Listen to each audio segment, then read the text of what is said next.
I am Lisa Harnett, and I am your host for these CFM talks. And today we have three awesome speakers with us.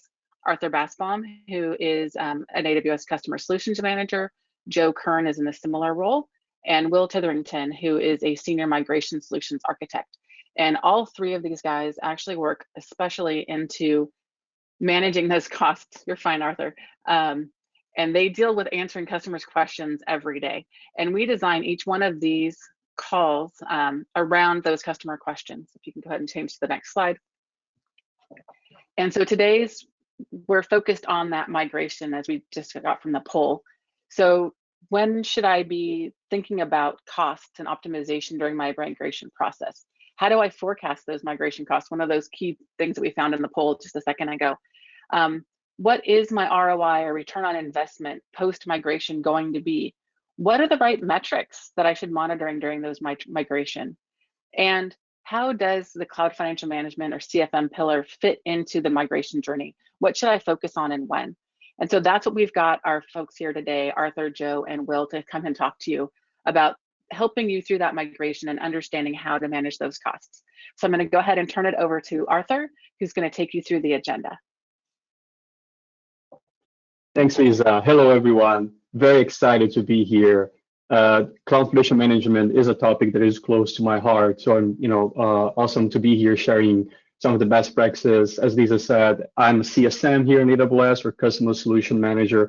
I work on a daily basis helping customers doing large-scale migrations, and cost optimization doing large-scale migrations is something that we see there is a lot of best practices to be shared about. I'm here with two colleagues of mine, Joe Kern. Joe, do you want to do a quick intro?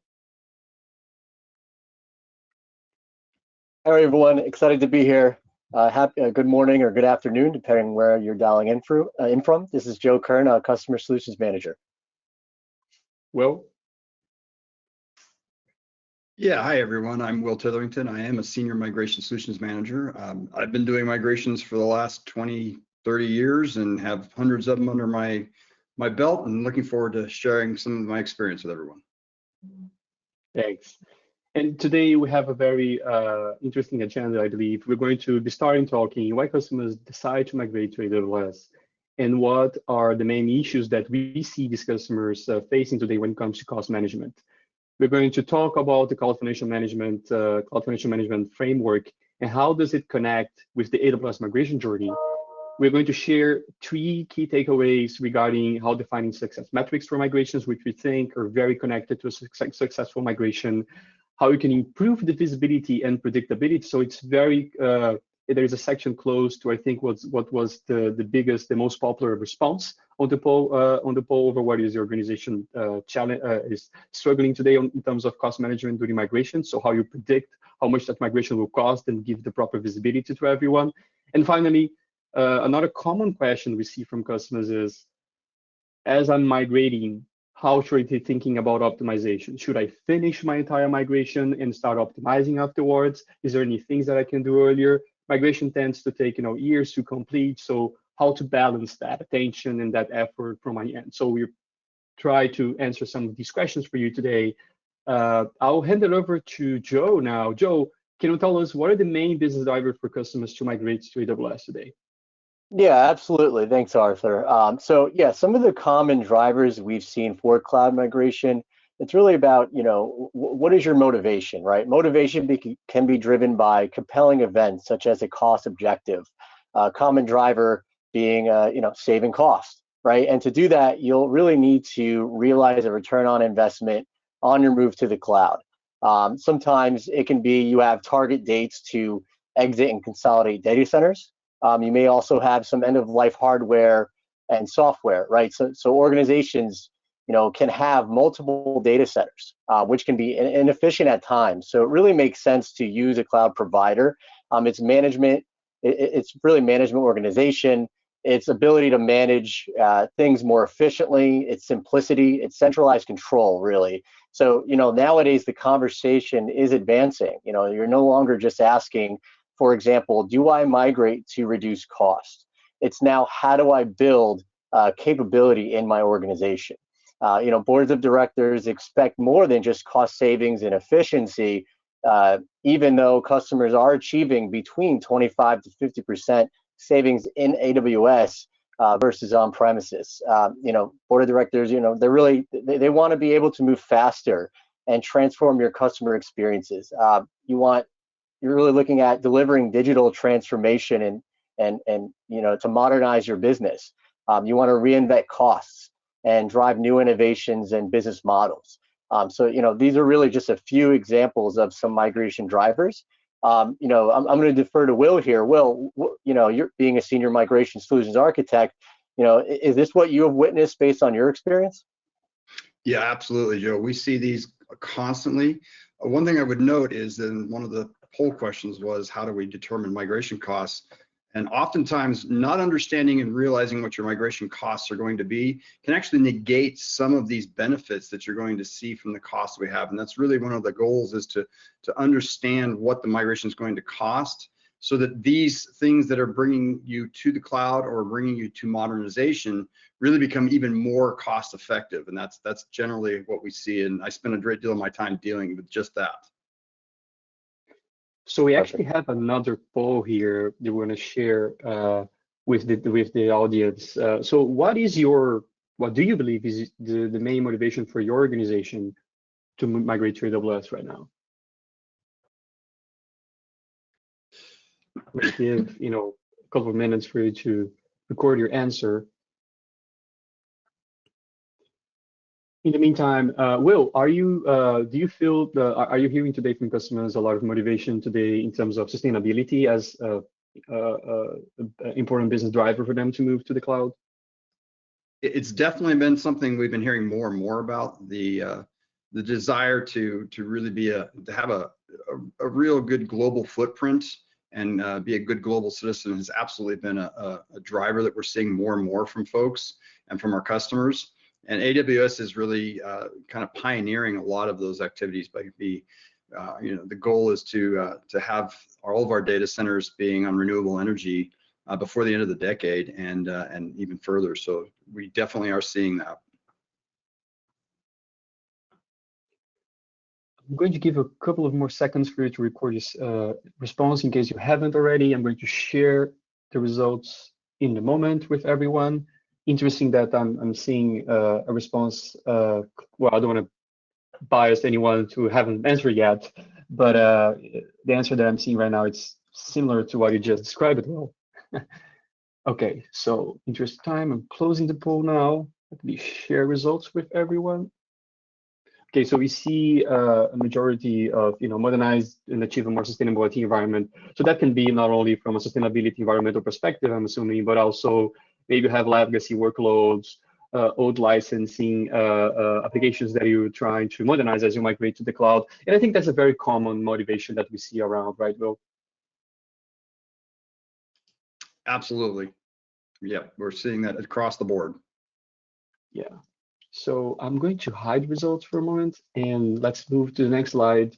Yeah. So Joe, can you drive us to what is the AWS migration journey? Yeah, I wanted to discuss this framework here, this three-phase journey before we get into cloud financial management. Just to sort of explain this, we'll go through each of the phases here. So you're really starting with the assess phase, which is where you're creating a case for change.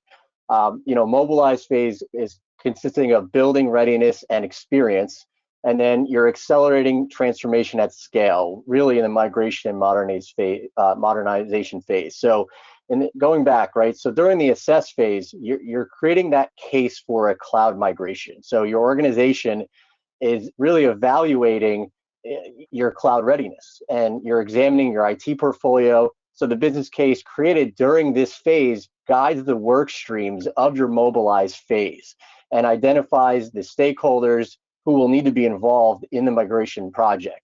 So it's really about setting yourself up to optimize your cloud adoption and migration. So you must first really assess and evaluate your enterprise for readiness. It's the first phase of the cloud migration. So it's really beginning with that cloud readiness assessment. And again, looking at your enterprise's current state. And these assessment tasks really give you a clear picture of what you will migrate, as well as the business case for migration and things like total cost of ownership analysis for your migration. And really, that really takes you to the mobilize phase. Where you're preparing your organization to migrate to the cloud. So you're laying down those foundational components for your cloud architecture, tooling, processes and procedures, training and culture, that will let you migrate at scale. So this includes taking, again, the input of your assessment and developing a more detailed business case.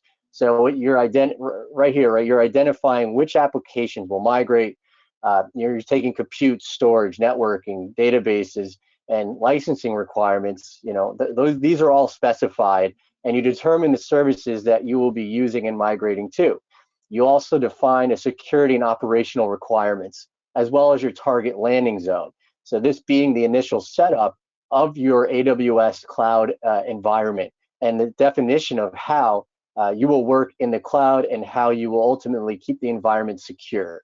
The mobilize phase also focuses on skills and experience. So setting up the processes needed to migrate and operate in the cloud. It's important as you begin to make these organizational changes needed to create teams with the right capabilities. So it's all about that cross collaboration within a CCOE, or otherwise known as a Cloud Center of Excellence. And now we're moving on to the migrate and modernize phase, right? So this is really where you or alongside our global network of partners or professional services execute the migration based on the migration plan, budget, and architectures defined during the previous phases. So the migration phase uses the patterns, processes, tools, the resources, and the methodology defined and tested during the mobilize phase to migrate your applications at scale. So, after using the best practices and lessons learned from the earlier phases, you can then implement what we call a migration factory, or it's more or less a blueprint of scaling execution and operations through automation and agile delivery. So, really depending on your migration strategy, your drivers and your timeline, budget, and teams involved, you can also decide to look into modernization to really unlock, the max benefits of migrating. This can include progressively transforming applications to help improve your return on investment, lower your total cost of ownership, innovate more quickly, and increase agility. This is really where you would look to consider containerization, microservices, serverless architectures, for example, to really lower that direct cost by improving your resource utilization and while you're reducing your operational overhead. So if you take anything out of this slide, assess is business driven, it's your business objective. Mobilize is having a plan of action, and migrate modernize is executing based on the assess and mobilize phases. Arthur, next slide. So now, not an exhaustive list, but these are some common migration problems we have seen throughout the migration journey. So really speaking to executive sponsorship, based on our experience, it's critical to emphasize executive support and identify a single-threaded leader empowered to make decisions, so you're avoiding silos. And you're really streamlining migration work streams by maintaining consistent priorities. So this really gives the team involved a chance to align on agreed upon success criteria and expectations to avoid those delays and cost overruns. So it's really important to align your direction of your executive leadership with various teams involved across the application owners, business security, vendors, etc. Alignment and clear escalation are really important. And this also speaks to a Cloud Center of Excellence, right? So these are empowered and accountable teams focused on your organization's operational readiness for migrating to AWS. So the CCOE should be a cross-functional team that includes representation, again, from infrastructure, applications, operations, security. Now, another call out here is not considering licensing agreements. So licensing, it's really important. It might change when you migrate, for example, corporate off-the-shelf products to the cloud. Your licensing agreements might be focused on your on-premises estate. For example, a license might be by CPU or linked to a specific MAC address, for example. Alternatively, licensing agreements might not include the right to host in a public cloud environment. However, really renegotiating licensing with vendors can include long lead times and present a hard blocker for migration, right? So we're really recommending here to collaborate with your sourcing or vendor management teams as soon as the scope of the migration is defined. Licensing might also influence your target architecture and migration patterns. So, this is where you also may consider a scenario where you're bringing your own licensing to AWS. Another call out here to mention is ineffective tagging governance, especially as it relates to our MAP program. So just a brief introduction, MAP stands for Migration Acceleration Program. So this program really offers incentives as your migration scales. I like to think of it as a frequent flyer program, right? So the more you migrate, the more incentives you receive in the form of, it could be service credits, partner cash, for example. This really relies on an effective tagging strategy to track your migration progress. It's not only important for the MAP program, but these tags can be used for a variety of purposes, right? For example, cost allocation. It's really, you assign tags in such a way where you're organizing your resources by cost center, business unit, project, to associate your AWS costs with traditional financial reporting dimensions. So it's really a great way to organize your AWS resources, allowing you to search and filter by tags. It really gives you the ability to align with finance and accounting needs. So for example, individual applications, you could tag those within AWS accounts aligned to a product or cost centers, and you could charge back that way. Now, I wanted to go back and bring you back online, Will, and really ask you, are there any common problems or blockers that you have seen based on your experience that you'd like to call out? I see all of these frequently. I would say the missing sponsorship is typically one of the bigger ones, where if you don't have good leadership and driving going to the cloud, it definitely has problems. And then lack of success metrics or user acceptance tests. Those typically don't give you a good picture of actually when you've succeeded in your migration. And then one that's not listed here that I see frequently is unrealistic timeframes in a migration, trying to get things moved maybe more quickly than really should be to be effective, which oftentimes causes them to delay, which also increases cost overruns. So those are the ones that I spend a great deal of my time on a day-to-day basis. Got it. Thanks for sharing, Will. Now, I'd like to kick things back over to Arthur.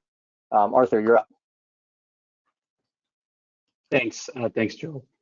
Yeah, so we just saw with Joe and Will what is the migration journey that AWS recommends to customers. And for the audience of the CFM Talks, I believe this is not a new slide. This is the Cloud Financial Management framework AWS recommends customers to optimize costs on the cloud. This is not necessary for migrations. This is for any customer. If you are a startup born in the cloud, this is the same framework we would recommend you to go over cost management.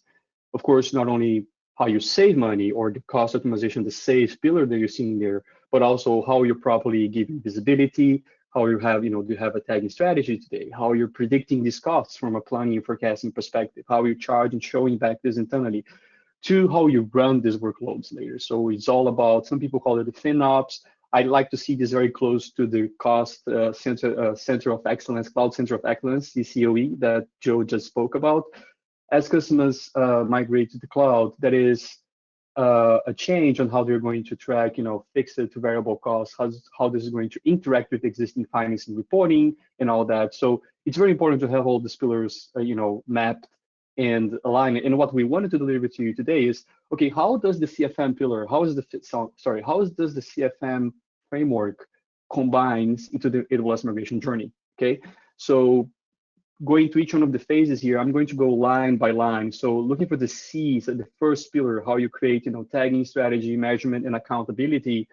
On the assess phase, you need to define your cost allocation strategy. That's not only, the way that I see is you have incentives today like MAP, which is going to give you credits as you migrate and scale on AWS.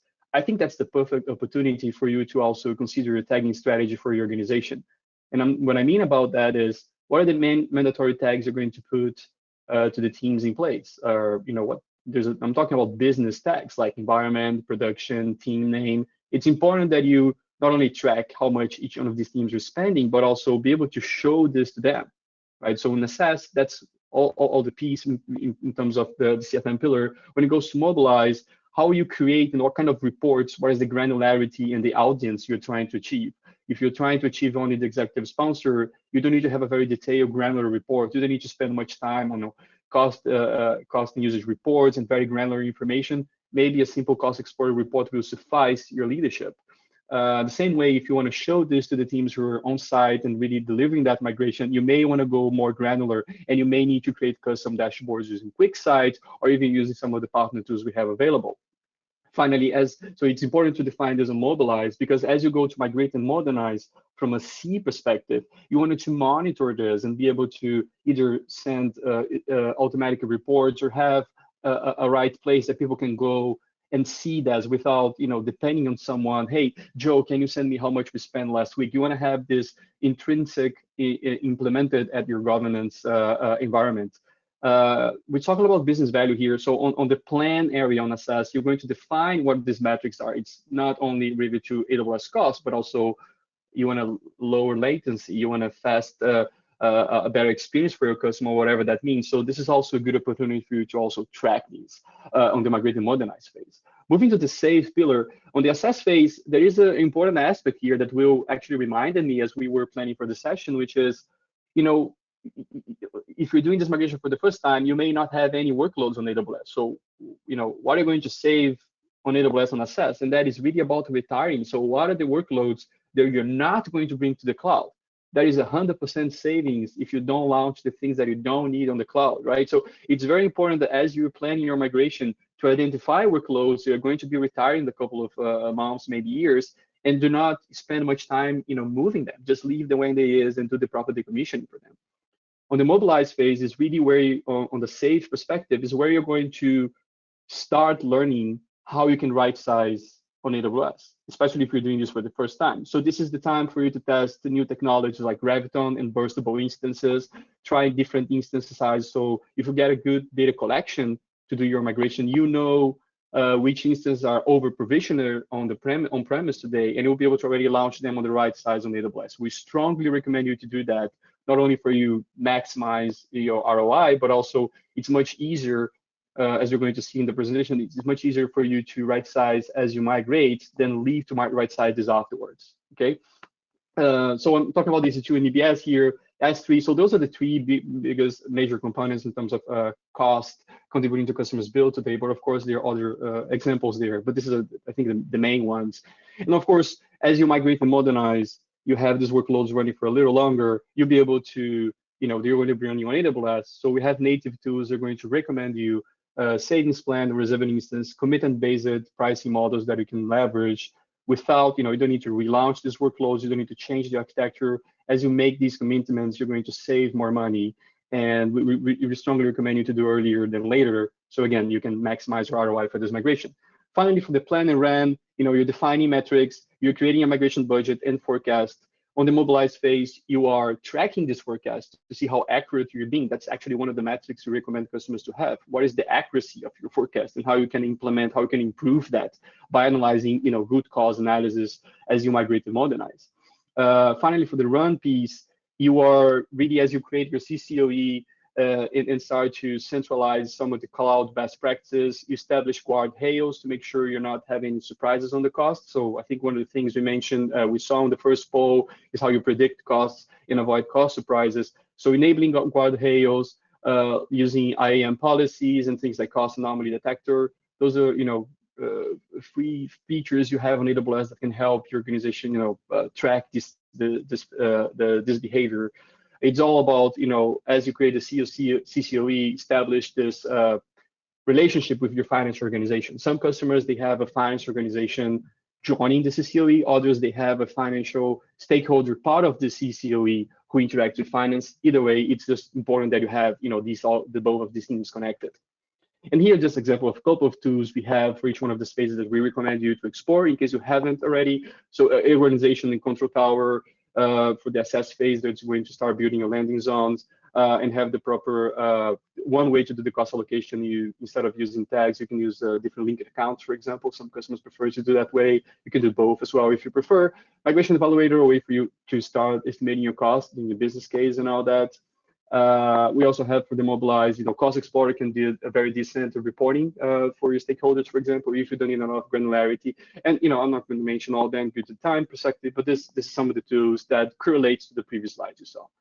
So moving to, one of the things that we see that it's extremely connected to migration success is, watching customers who previously defined what they're trying to achieve with that migration, not only from a cost savings perspective, but what are the business values you're trying to extract from it, why you're migrating to AWS. So Will's going to talk to us a little bit about how to define that in some best practice. Will, hand it over to you. Great, thank you, Arthur. As you've been seeing, the assess phase, mobilize phase, the migration phase, all of those are critical to successfully doing a migration, especially doing one that's cost effective. To know how you are going to do those things really comes down to the metrics you're going to use to measure the success of those things.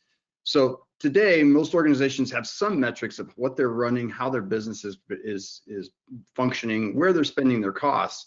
And really, to be successful in any migration, those things kind of have to usually be ramped up to the next level. If you're not monitoring parts and pieces of your infrastructure today, you really should be looking at those things today. It gives you a comparison and a contrast then of what your costs are today versus what they would be in running into AWS and in the cloud.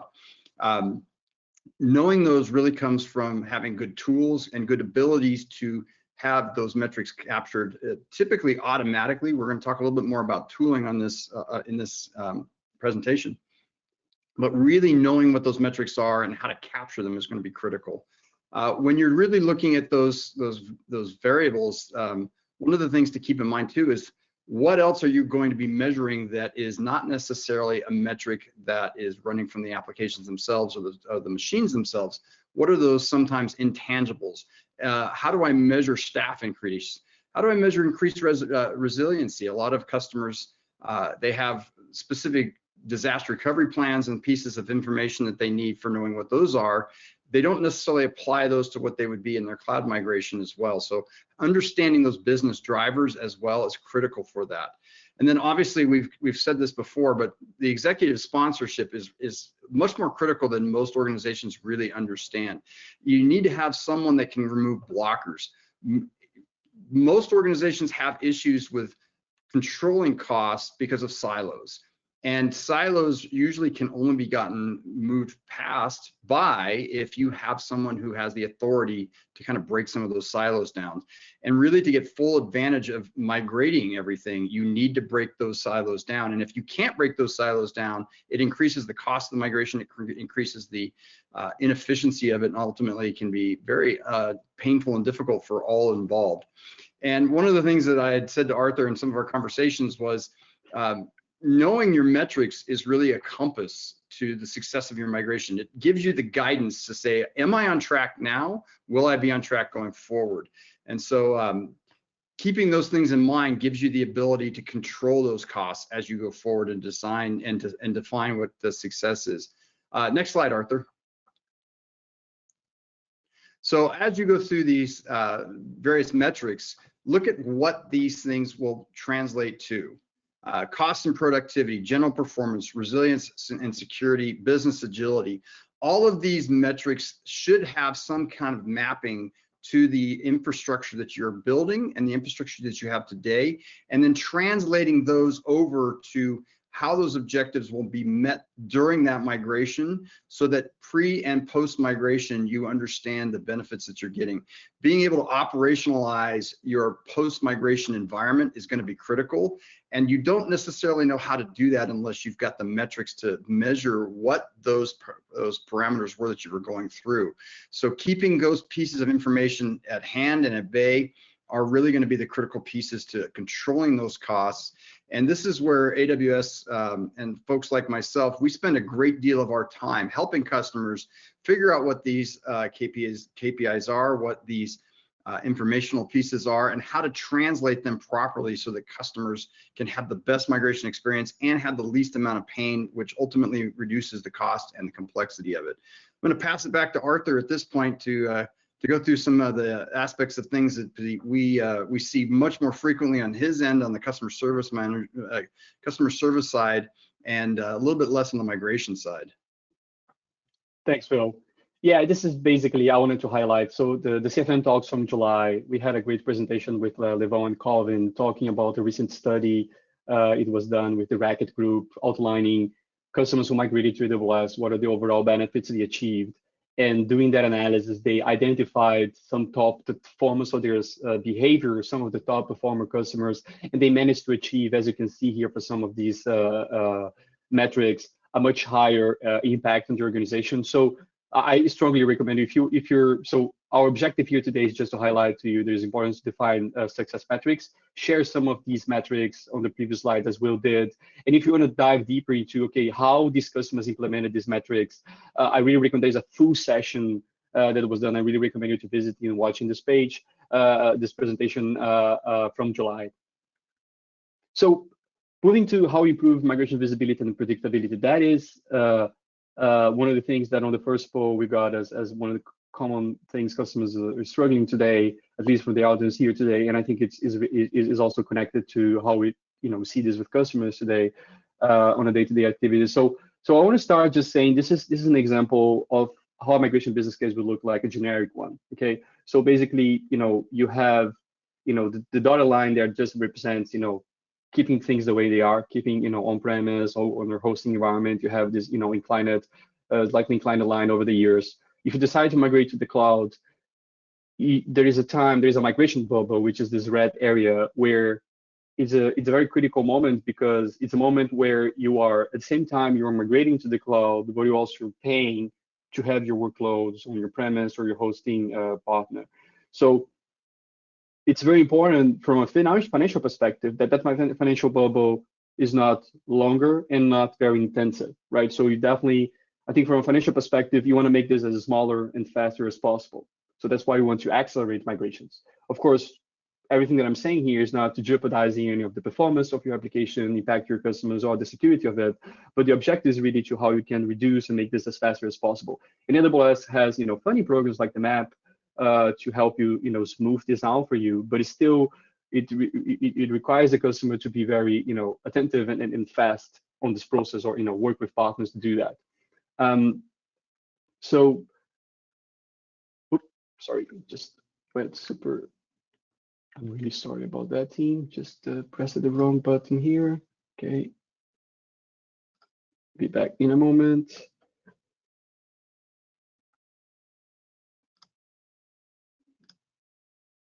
Awesome. Okay, was just too fast to go to the end. So it's extremely important to, as you start this migration journey again with the objective to reduce that migration bubble, that you have a proper migration plan, a proper migration forecast, and a budget. So in order to start that, I think on the assessment phase, as you're creating the case for the change, there are several sourcing tools and actions that you can use to create a more accurate migration forecast in the budget. So the first one is, as you do application discovery, you're collecting information about your existing workloads today on premise. You do a business case with that. There is an important optimization licensing assessment that we provide to you on AWS side, but basically analyzing what is going to be the situation of your licensing, the license software you have today on the cloud. Do you need to rebuy them? Do you need to purchase them? You want to bring use license included options from AWS. So what is the best from a cost and operational perspective for you? We have something called the Migration Readiness Assessment, or MRA, where you help your organization see how ready you are to execute that migration. There is organizational readiness, or how experienced is your team to execute that migration. Do you need to use a partner or a ProServe to do that? So we use all that information, and I think what I see is that is important for customers to start realizing that after you negotiate that business case and after you committed to that migration, it's really important that you use that business case as an input to build a realistic migration cost plan for you. So there's a difference between having a migration forecast and a migration budget, right? I recommend you to first, of course, to create an overall migration budget. So you have a business case that can be your initial budget, but keep in mind that when building that business case, there is a series of assumptions that you created during that exercise. One very common one is you can assume that all your instances will be running with 3 year savings plan or reserved instance by the first day. And that's not the reality, right? Because you're launching these workloads, you're testing them, you're finding the right, the cheapest instance available that we can deliver that performance. So there are, a couple of months that maybe they're going to be running that on demand as you reserve that. Again, there are things that may be going to be retired. There are things that are going to be replatformed. So there are some assumptions you made on that business case. So when you create your migration budget, your overall budget, you need to take those assumptions into consideration.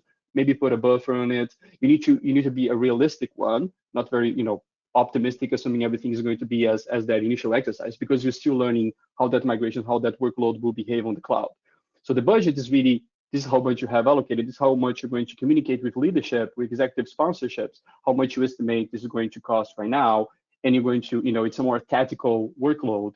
And some customers even go further and they break this budget into smaller teams. So if you have, 3-4 teams who are going to be the major executors of that migration, you may be able to go a little bit deeper on the granularity and provide budgets for each one of them. Again, providing that visibility will help these teams to be more successful on that predictability piece, and also, welcome the conversation if they cannot meet these numbers. What needs to be done, what was the wrong assumption that was made, and things like that. With that in mind, you can do a forecasting, which basically will give better visibility for finance, how much you're going to spend.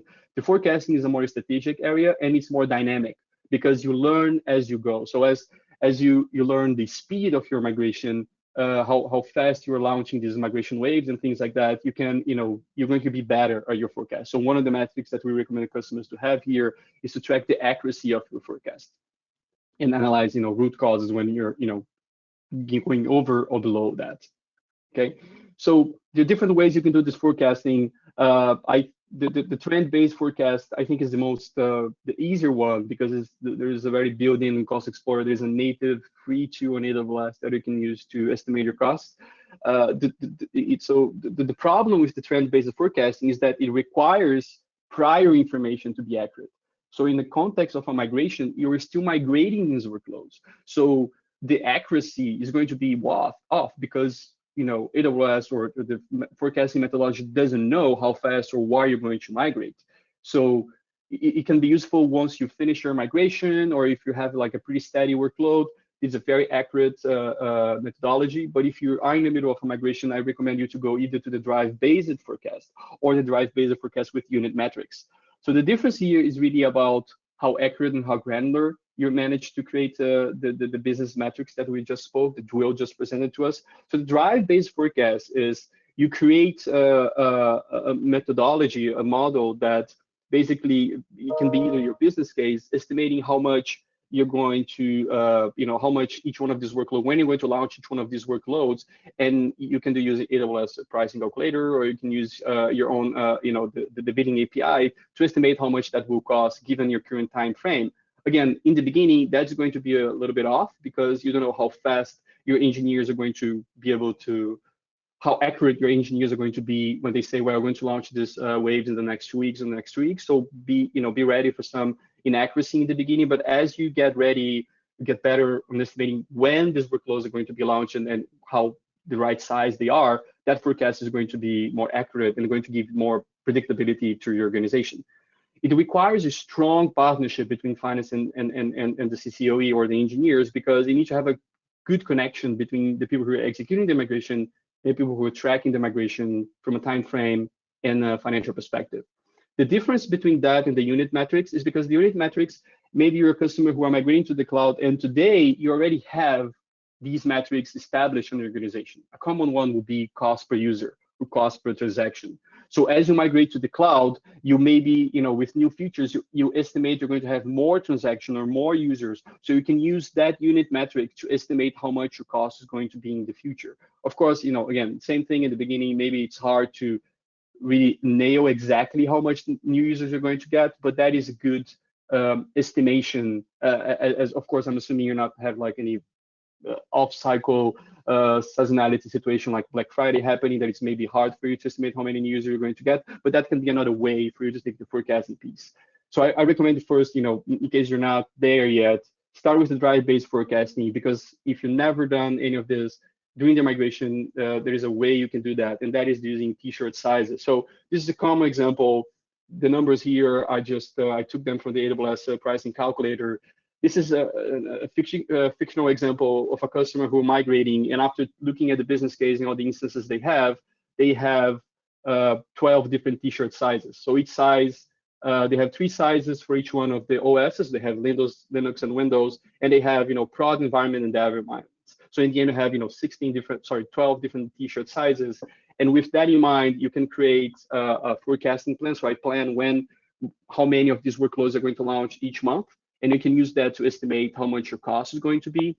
Notice that I put a forecast buffer recommendation here, because again, in the beginning, you may going to be off, because as you build this plan, maybe in the beginning, a lot of the medium workloads move to the second month and things like that. It can happen. Some things maybe get delayed. So be gentle, put a larger buffer in the beginning, and as you move forward, you can try to make this, aim to have this accuracy smaller. Okay. As you establish more the the connection with your CCOE and the finance teams, okay? The engineers, the COE, and the finance teams. This is also a good exercise if you're under MAP, you're using MAP for funding. It's a good exercise to estimate how much MAP credits you're going to get. MAP credits are, distributed on a quarterly basis, so this is also a good exercise for you to predict, and see how much funding you're going to get from AWS. So finally, going for the last key takeaway here, which is to optimize, earlier. So how you migrate and optimize at the same time. So of course, we definitely want you to focus on the migration, but also we do not want you to not optimize and just wait, after the migration and 2-3 years after that to start doing that. So there is a midterm or a Goldilocks scenario, and there's some best practices that we want to share with you here today. I've tried to each one of these optimization estimate the effort and potential savings. The first one, right sizing resource, it really varies. I'm really sorry to not give a more accurate number there, but it really depends how much over provisioned you are on premise or on hosting today, right? If you're very, over provisioned, then the savings can be very significant, can be very high, because you're basically, AWS will offer you, hundreds of instance sizes that you can select upon, and you can definitely choose the cheapest option available that can sustain your workloads. And it's much better for you to do this now as you migrate, as you already have the data from this utilization and the testing, than leave to do this later. Unless you really require a very, strong refactor for that, need a strong replatform, a lot of testing. If you think that this is going to become a whole project outside of the migration, then better to do a lift and shift and optimize later. We recommend you to start doing this really between assess and mobilize phases, because that's where you have the data collection, the fresh data collection, and mobilize is where you have really the time to QA and test these new instance sizes. As you're doing that, I really recommend also to you to prototype and use instances, a Graviton instance and burstable instances. These are significantly cheaper than the other instances.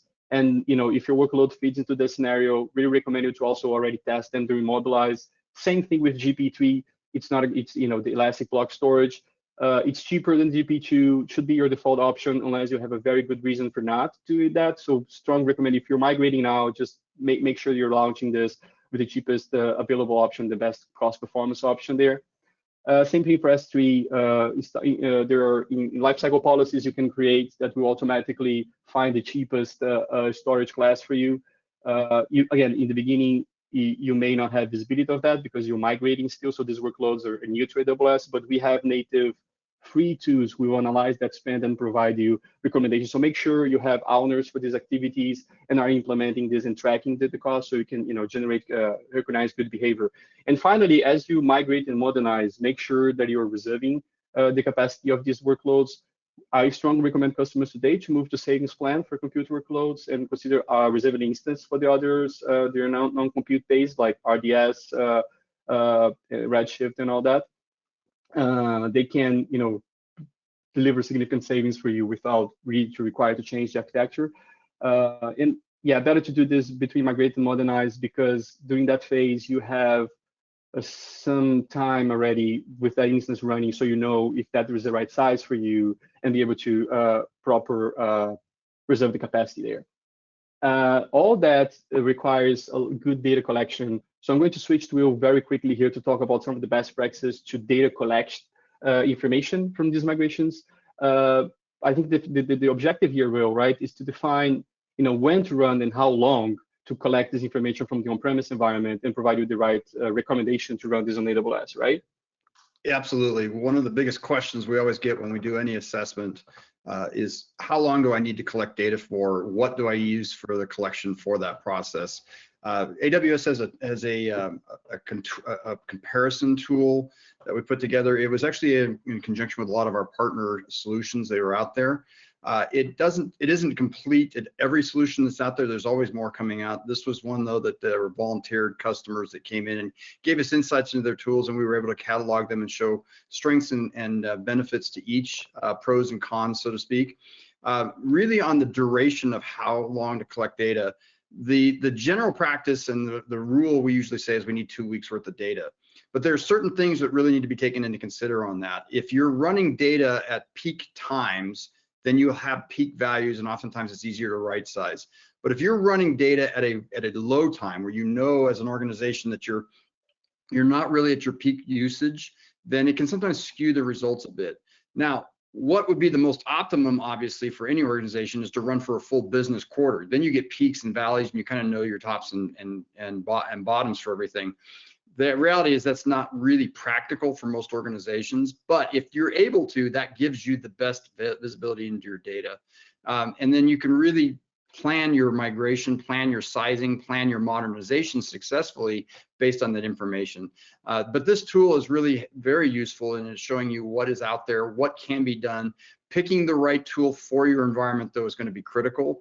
Without a good assessment process and a good assessment tool, you're really going in blind, and your estimates of your migration and your costing will be very skewed and quite probably inaccurate. So I can't overemphasize really picking the right tool for your migration and for your operational readiness and modernization going forward. Yeah, and there are multiple free and paid options as well, right, Will? So I think it's important to, when you have a time, if you're doing your migration right now, make sure to visit the two comparison to know what's the best right tool for you. It's extremely important if you want to achieve some of the, of the savings that we just, some of the pull some of the cost optimization levers we mentioned here. A lot of them, all the right sizing ones at least, will depend on how good and accurate your information is, the as-is information is. So make sure to spend some time analyzing this. Engage with an AWS partner if you need any help, or even AWS directly if you need any support selecting the right tool for you. And one thing to note, a tool that costs money oftentimes saves way more than it actually costs. So don't be afraid to budget for a tool to actually collect your data and do the proper assessment. Yeah, that's very good call out. Yeah.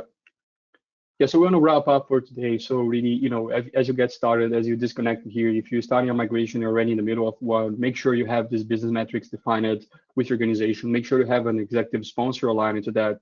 This is, I think, the most common problem we see on migrations today, the executive sponsor being ineffective or leaving, moving to a new role. Make sure actually that you have multiple sponsors, because change might happen. Migrations are not a project that ends in a couple of months. So make sure you have backups identified on the organization. And these people are going to be the ones supporting you, get funding and prioritizing this to the whole organization. You definitely do not want to start a migration and stall it over the months, over the years. That's going to jeopardize the whole overall savings and transformation of your company. I know it sounds not very challenging, but invest time on the cost allocation strategy. I know you have a migration happening, a lot of things, a lot of concerns, especially from your engineering team. But it's very, very important that you know exactly how you can track and monitor this spend. So make sure to, not only from a map perspective for the funding, but also take that opportunity to define a good tagging strategy or cost allocation strategy for your company. And finally, to maximize ROI, make sure you're leveraging some of the cost optimization recommendations we gave here. I think the biggest one for migrations is really right sizing. Will and I were discussing this a lot during the preparation of this call. Right sizing, and I think it's, it's from a time perspective, effort perspective, it's much easier for you to do this right now, and instead of doing this later. Later is going to give you, you have more information from AWS as well to do that, but it's going to take you more time. You're going to, stop instances and test, A/B testing and all that. So definitely, you're already stopping your organization to do a transformation right now. leverage that time, make sure you're using this good technology in your favor, already saving money earlier, okay? If you need any help, reach out to AWS account team or AWS partner. I think we're going to stop a little bit now for questions, right, Lisa? Yep, we do. So actually, one of the things, as we're waiting for questions to come in, one of the things that we talked about last month when Grupo Boticario was at our Peer Connect event, they talked about their migration strategy. And one of the things that they really invested in as they started this was actually making sure that their developers, they started doing that transition and training for their engineering and IT teams on AWS, so that as they were starting the migration, they actually started the education process so that they could then use that for helping with that right sizing. So how do you guys think about the education process as part of this migration and managing costs? How does that fit in the recommendations you give to customers? That's a great question, Lisa. I deal with that daily. We actually have a mechanism for doing migration work and training our customers at the same time. So we do workshops, we have things, immersion days and that nature, and we have specialized workshops where we will actually take the workloads the customers want to put into their accounts, and they will actually do that with AWS experts kind of over their shoulder. Obviously with COVID, it's been more virtual, but we can do those things virtual or in person right now as well. So that's absolutely a mechanism we use, we love, and our customers really have kind of embraced that. Yeah, overall, I think it's also, I do, this is, something that depending on the customer, it may whether well or not, but my recommendation is really, as developers are working on the cloud, maybe cost is nothing that they haven't really had to worry as much as they had these workloads on premise. Your company already paid for that, so who cares, if you're launching, a large instance or a small instance for this workload. But I think as you move to the cloud, that is a variable that you need to consider. And, in the end, I consider that it is an engineering problem, finding the cheapest resource available that can sustain that. So I think good practice, in addition to the training, is really, discussing metrics with the engineering team. How is the appetite for them to be measured on right sizing offered, and not only, track on the good practices as well, like recognize people who manage to launch resources on a cheaper size or find ways to maintain that workload that can save money to the organization. I think that's also in my mind, connected with the training piece. Okay. So we have a question now. Do you have a framework to follow for setting up and running a cloud COE in an organization?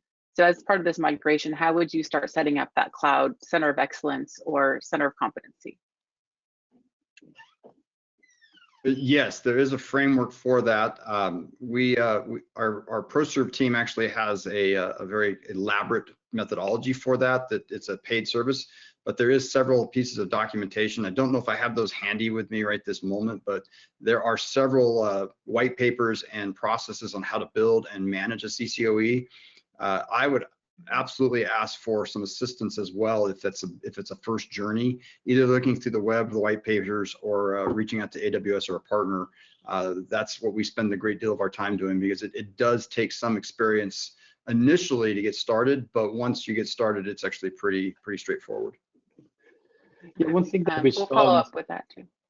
One thing that I think we saw on the later CFM talk presentation, analyzing the top performance of CFM, is there seems to be a direct correlation between top performers and customers who decide to create a CCOE or center of excellence that is centralize it.